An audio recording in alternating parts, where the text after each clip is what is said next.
The next question.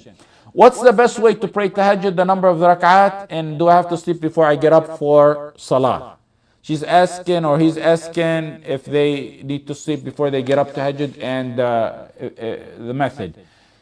First of all, you don't have to sleep. Yes, it was the method of the Prophet Muhammad ﷺ most of the time that he would sleep, then wake up. But if you do that, you get more reward for following in the precise footsteps. But you don't essentially have to do that for your tahajjud to be accepted. It's fully accepted without you sleeping. You can just go ahead and stay up and pray. But always make niyyah that you're going to get up. Why? Because if at times you don't wake up and you had the niyyah, you get the reward. Unless it becomes habitual, then you're really not showing the effort. But if randomly you don't wake up, then you get the ajr, inshallah. Second, make your salah 2-2-2. 2 rak'ah salam, 2 rak'ah salam, 2 rak'ahs in salam. عن عبد الله بن عمر رضي الله عنهما قال أن رجلا قال يا رسول الله كيف صلاة الليل؟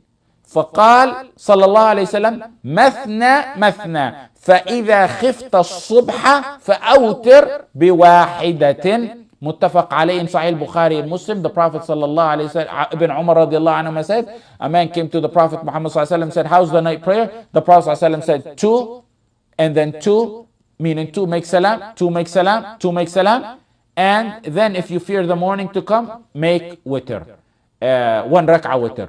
How many rak'ah do I pray at night? One can pray as many as he wants, because the Prophet sallallahu alayhi wa sallam did not limit in this matter. 2, 2, 2, as long as you want.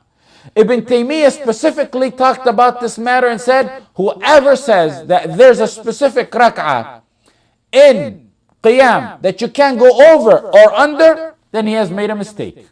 That's the statement of Ibn Taymiyyah. In Hashiyat al-Rawd, he said, the night prayer is among the worships that the more you do, the more you get reward without a dispute among scholars. If you want the more precise sunnah, then it was the sunnah of the Prophet ﷺ to do 11. Sallallahu alayhi wasallam. And that's because of hadith Aisha radiallahu anha, where she said, ما كان رسول الله صلى الله عليه وسلم يزيد في رمضان ولا في غيره على 11 ركعة. In Bukhari and Muslim, Aisha radiallahu anha said, the Prophet sallallahu alayhi wasallam in Ramadan and outside Ramadan never went above 11 rak'ah. That was what he used to do. But you also have another hadith by Ibn Abbas, which is also authentic. أن صلاة النبي صلى الله عليه وسلم 13 ركعة يعني بالليل. Ibn Abbas said the Prophet sallallahu alayhi wasallam's prayer at night was 13 rak'ah. So you can choose to do unlimited. Or you can follow the more precise sunnah of doing 11, like Hadith Aisha. Or you can do what's in Hadith Ibn Abbas, 13. But the closest to the sunnah is 11, because I believe that the 13 is explained in another Hadith, which is that the 2 additional rak'ah between the 11 and 13 were the 2 rak'ah of the Fajr. Someone added them. Because in a Hadith in Sahih Muslim, أن رسول الله صلى الله عليه وسلم كان يصلي 13 ركعة بركعتي الفجر. So another hadith explains it and adds that the 2 rak'ahs additional over 11 were the 2 rak'ah fajr. It's sunnah to make the salah in your house. It's sunnah to wake up your family. It's sunnah to lead them at times. It's sunnah to make salah with what you're comfortable with, what you feel makes you closer to Allah.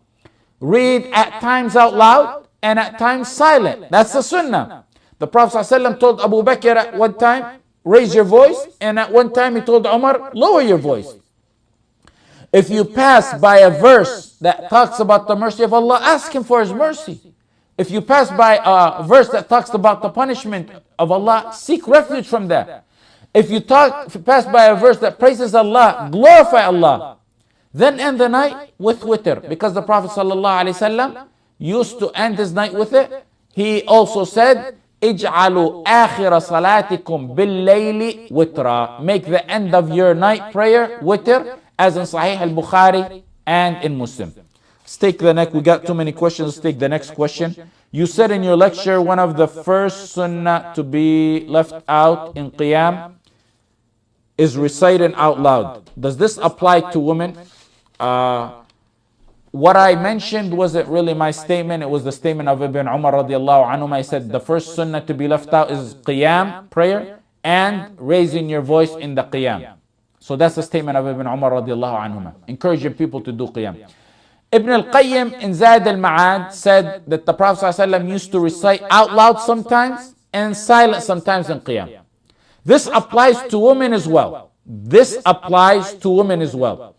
In Nawawi, in Majmu', in the Majmu', in Al-Qadi Abu Tayyib, and Ibn Qudama in the Mughni, and of the contemporary scholars, Shaykh Ibn Baz, said if a woman is alone or with close relatives, she can read out loud.